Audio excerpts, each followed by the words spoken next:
So I originally shot an intro and an outro to this video the day of, and it just didn't work.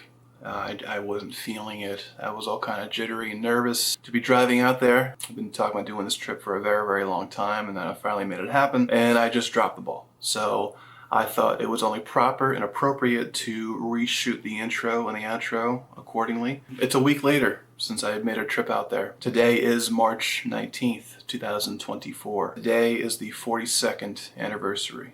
42 years ago today, Randy Rhoads died. And I wanted to post this video the day of, obviously, but it might not happen that way. Who knows? So I've been talking about doing this for a long time. I've been living in Florida now for 14 or 15 years. I've been talking about going to visit that area and the site where it all happened since I moved to Florida, if not way before I moved to Florida. Randy Rhoads was such a big inspiration of mine. Randy Rhoads was such an idol and a hero growing up.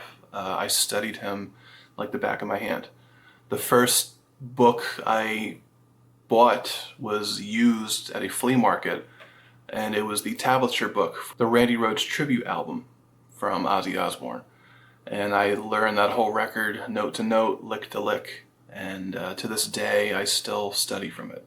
Randy Rhoads was just as important to rock and roll and guitar playing as Eddie Van Halen, in my opinion. He was nose to nose with Eddie Van Halen. It's a known fact that he had a lot of feud. He had a big feud with Eddie. The two of them would knock heads all the time, mostly from Eddie's side. Randy was a sweet guy. Randy was a really, really nice guy. During the breakout of KookieRiot and hitting the LA scene, they just kind of rubbed elbows the wrong way among ego and popularity. But as the two bands were rising stars of the hotshot guitar players breaking new ground, it's only unfortunate that Randy did not see the true success of his music and the true inspirations that he left behind. I recently got a guitar. I got a brand new guitar. I got it through a trade. It's a guitar that I've wanted since I was a kid. It's a guitar that I've stared at a billion times since I was 8 or 9 years old. I've had pictures of this guitar from the hundreds all over the walls of my bedroom growing up as a kid,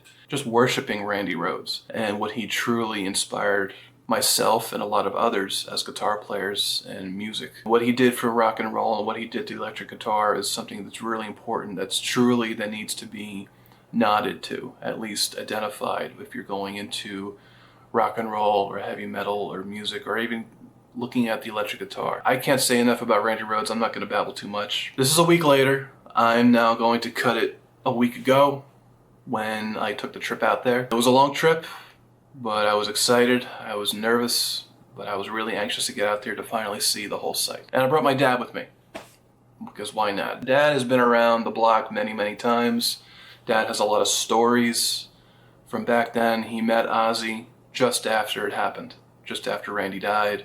And I figured it was only appropriate to bring him along. Plus, he was a fan too. He loved Randy Rhoads, and he loved that whole era of Ozzy Osbourne. So he came along with me for the trip. Thank you, Dad, if you're watching. But here we go. And I'm bringing my dad along with me.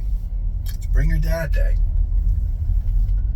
Our favorite thing to do together is to make a trip out to Orlando and some of the major cities in Florida, spend all day at music stores. And we're both musicians. He's a drummer, I'm a guitar player.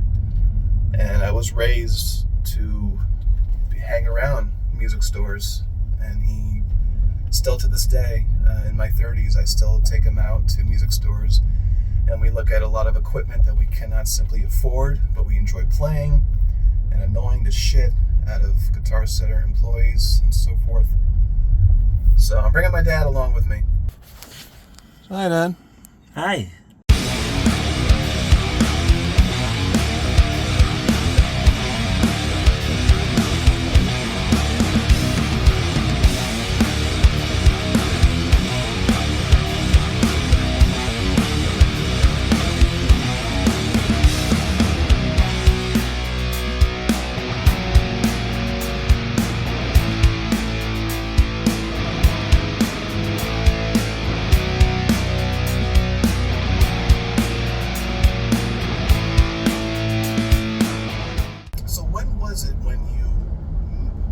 Was that the first time you met Tommy Aldridge?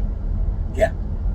Yeah, and then I met him again down at where I used to take you when you were a little boy, down at New Jersey Percussion, which was part of Jimmy Riccio's store. Yeah. Remember the old store on Main Street in Rockaway? Yeah. Yeah, and we talked about that. Then there's a picture of Tommy sitting on my lap. Tommy Aldridge and Max Weinberg and me. And the New Jersey Percussion had a clinic. Okay. And it was Joey Franco, who I know Joe Franco for many years. He used to play with the Good Rats. Yeah. When I was with Edsel, we used to do many a double at Greenwood Lake with the Good Rats. Well, how did you get tied up? Because you met Ozzy just after Randy died. Well, they played a show at the Broome County Arena in Binghamton, New York. Yeah. My band was also playing, but not on that stage. We were playing in another part of town. Yeah. So we got done with our show, and we heard that Ozzy was staying at there wasn't many hotels in Binghamton. Yeah.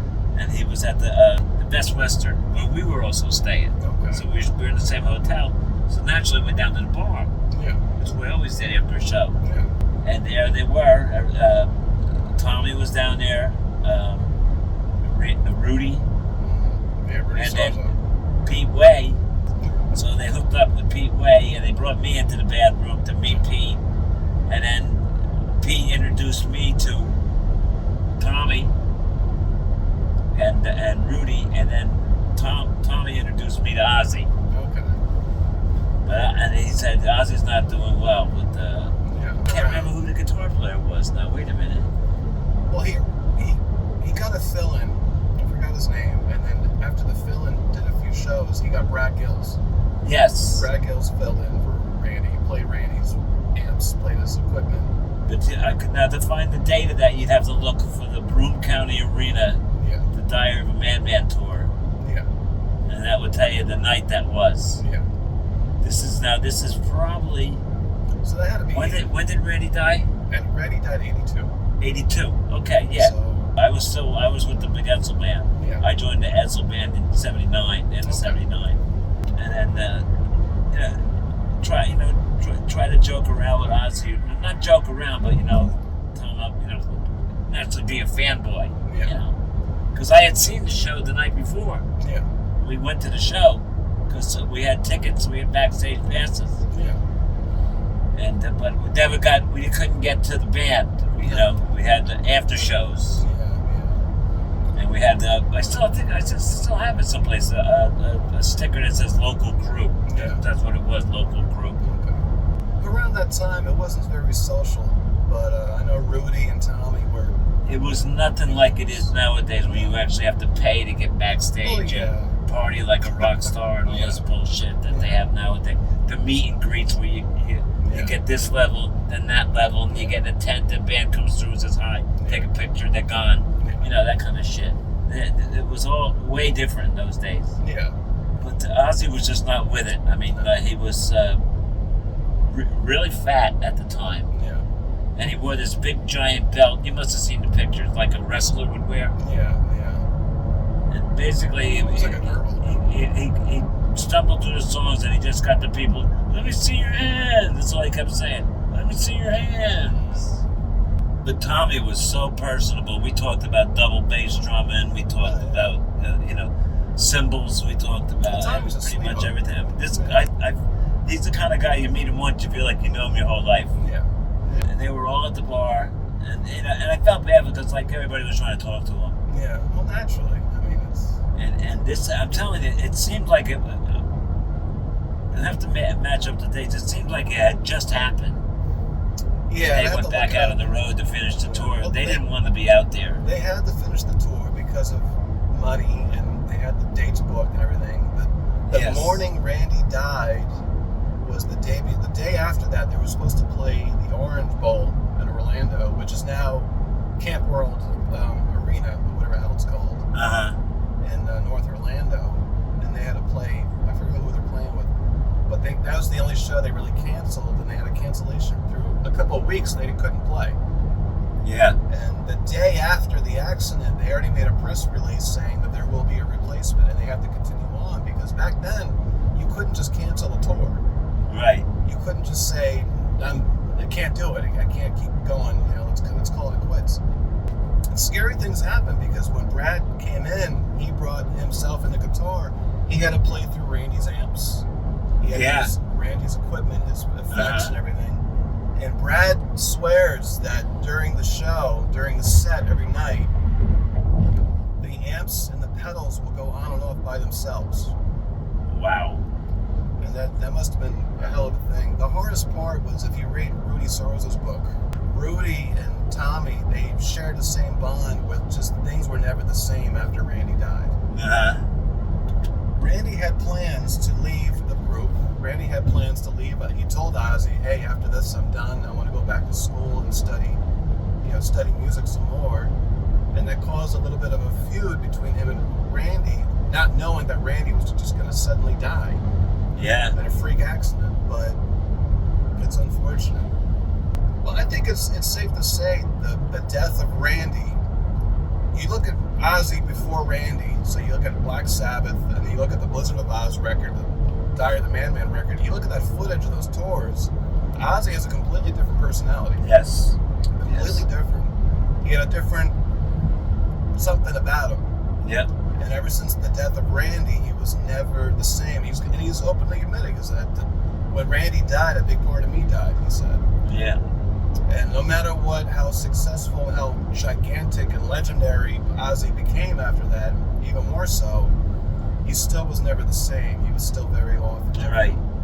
And when you were little, I took you. I said to you, Black Sabbath is coming on. I said, now don't be too upset. These guys are old. They're not gonna be that good. They fucking killed me. Yeah. No, I remember that. Bill Moore was probably one of the best I've ever seen him play. But I think that was the last time he played. I think so. It was so hot out in that it was it was the PNC Art Center. Yes. It was so hot outside, and Bill Ward played with no shirt on. Yes, at that age. But it was nice to see. That was the original Black Sabbath. Geezer. I was so happy you got to see it. Well, yeah. I was like, now please don't be too disappointed. Oh my God! When they hit the stage, I said, "Holy shit!" Well, even at that age, I was expecting slower, more watered down. But no, they sounded phenomenal.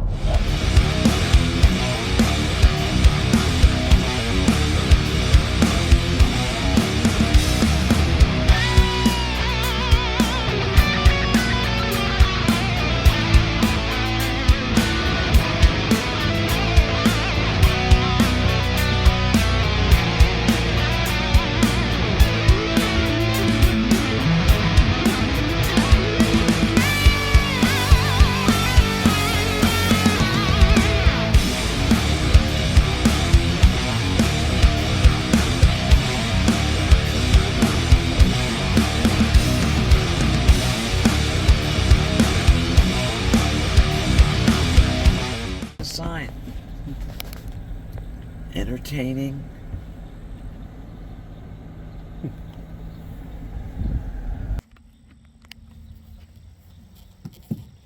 that's it.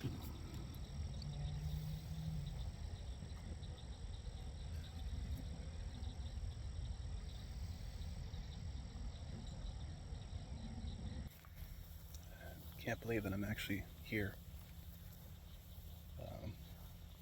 It's pretty surreal. We just pulled up, and just in time for the sun about to go down. It's weird. There it is.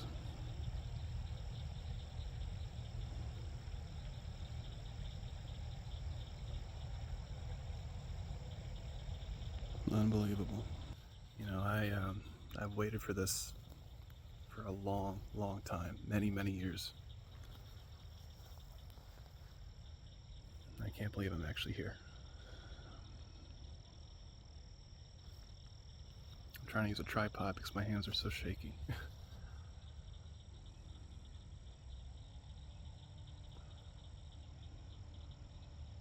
I'm not going in. I'm going to be respectful. I'm not going to trespass. These people work here. They live here, and I respect that. I'm not going to get in the way. But this is something. It's so quiet out here. It's so quiet. There's cows here. There's a cow farm here.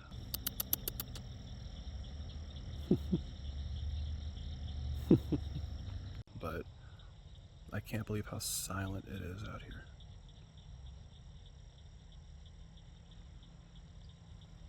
You know, Randy was such a hero to me growing up, still to this day, and I can't believe that I made it. This is the most surreal thing I've done in a long time.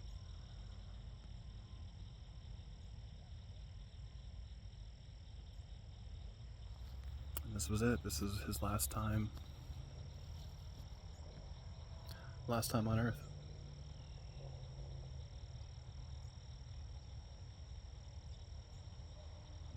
I don't know what to say. I'm speechless, honestly. I don't know what to say. The cows can speak for me.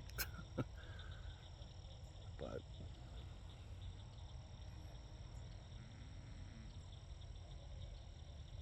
I can't believe that I'm here. It happened here 42 years ago, next week, today. It happened right here. And we lost probably one of the greatest, most influential guitar players in the world. I'm looking at that house and I just can't believe that I'm standing here. So the way that it worked is that the plane came in from this angle, from the south.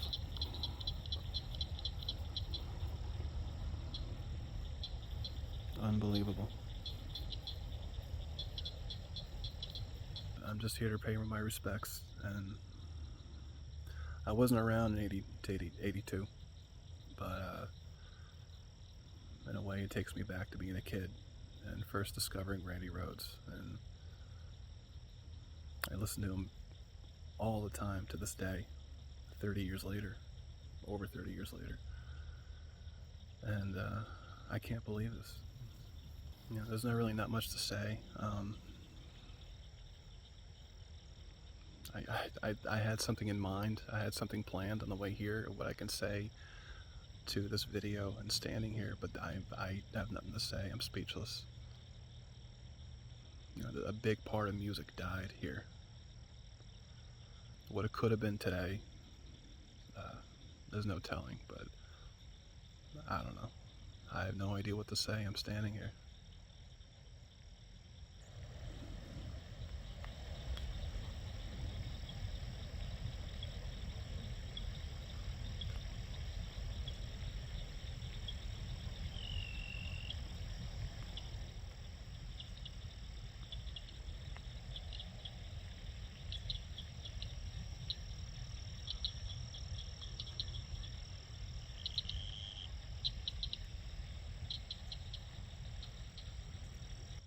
I just came here to pay my respects and just to honor Randy Rhoads. It's truly unbelievable that I'm here. You know, I've been to Ground Zero before I left home when it was just a hole in the ground where the World Trade Center stood. I'm getting that same feeling right now. You know, I don't really go crazy for where locations where people have passed or people have been. I never went into. I never got into it, but I'm a fan. I'm a huge fan of Randy Rhoads, and to stand here, to be where he was last, 42 years ago, is truly. It's surreal. I don't know. Like I said, I'm speechless. I don't know what to say. I had something in mind. I was thinking something to say on the way here, but I have nothing to say.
With that, I'm off.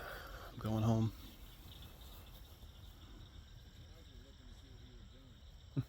Yeah.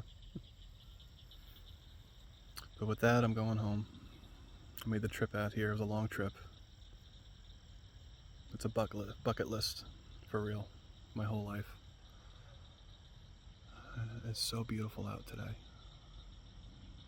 And everything's perfect. The weather's perfect. There's not a cloud in the sky.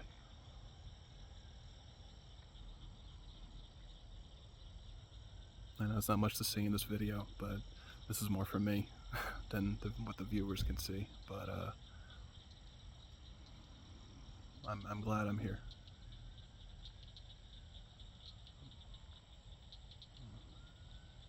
Yeah.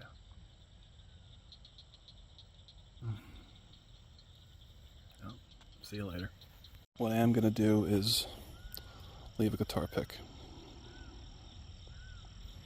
It says my name, but you can barely see it.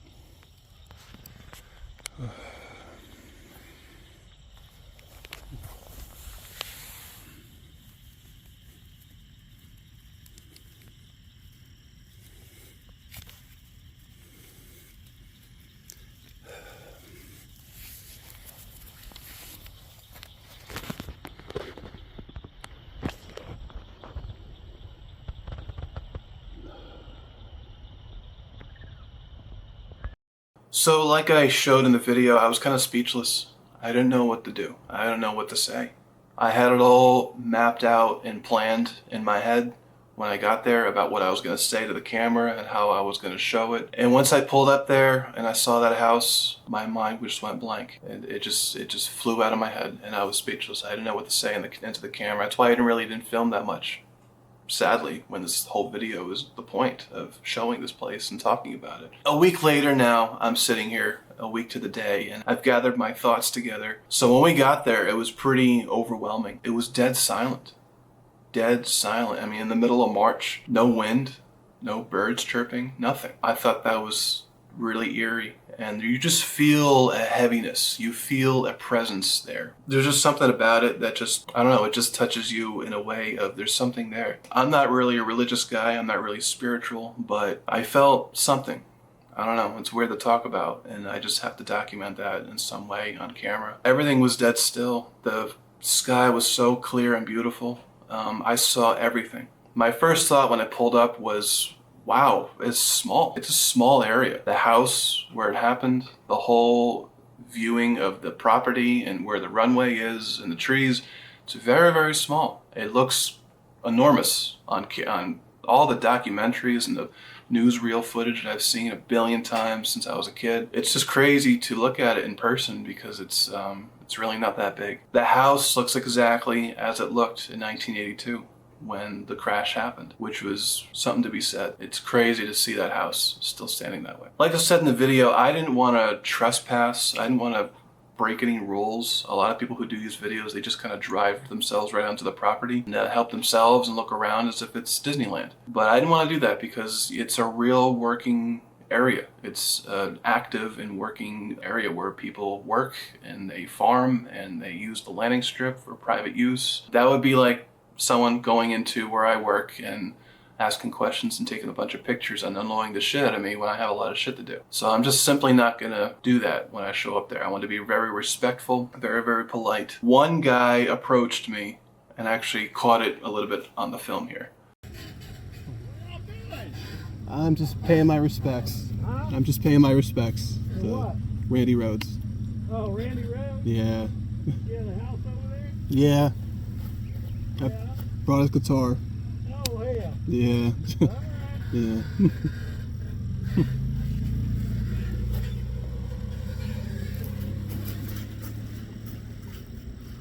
He was really, really cool. He knew exactly why I was there once I told him. Nodded his head, all right, man. And then he drove off, and he knew that I wasn't going to bother anybody. I wasn't going to go in and break in or talk to anybody or steal anything or do any of that crazy shit that people want to do when they get there. Just be respectful. When you're going out there, if you do this, if you make the trip out there, just be nice, be respectful. Don't bother these people. Don't do any of that. And if you give respect, you get respect returned back at you to the fullest.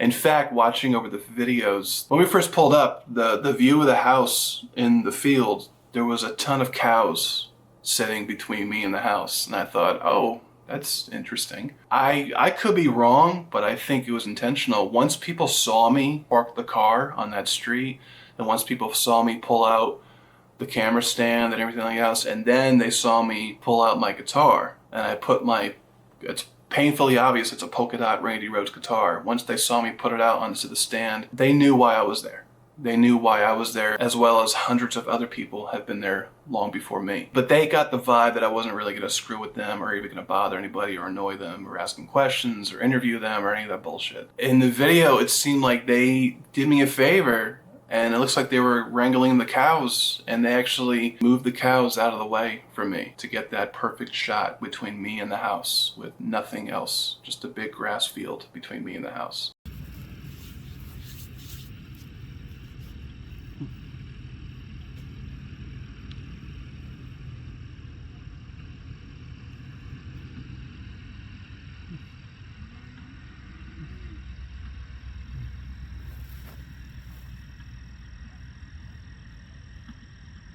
Okay.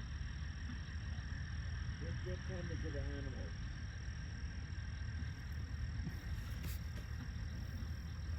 And maybe I'm just overthinking it, maybe I'm looking into it too deeply, but it seemed like they did that for me. They did that because I'm just paying my respects. I thank them dear kind-heartedly because that made it very, very special for me. So that's my trip to Leesburg.